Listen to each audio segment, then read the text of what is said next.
I'm a bit of a jack of all trades, I have to admit. That probably makes me a master of none, but I enjoy mixing and mingling things from different subject areas and trying to bring a kind of interdisciplinary background to this topic. So my focus is on digital health technologies.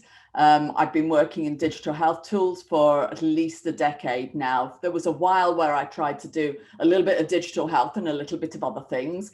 And then I realized that actually I had to commit in or commit out. So because the health world requires such a level of immersion, really.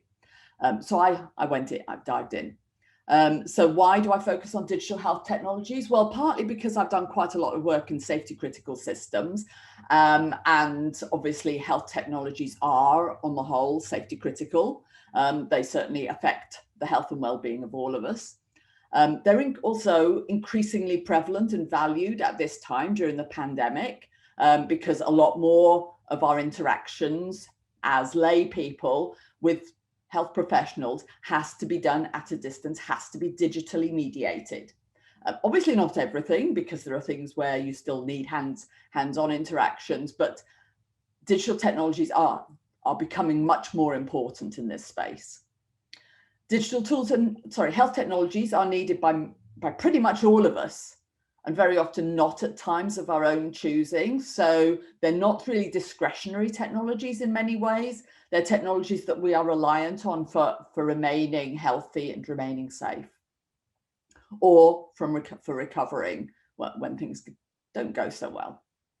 And innovations in digital health have had a really mixed record of success over time. There's what's called the valley of death in health technologies, which means that things can be invented and there are brilliant ideas about novel health technologies, but actually getting those brilliant ideas actually into clinical practice or into use by individuals in their homes is proving incredibly difficult. And I'm trying to think about, ways to help to overcome this valley of death. And even the technologies that do make it to market aren't always used as intended. And there are thousands probably of digital health apps in the app stores that sit there with very few downloads and even less use.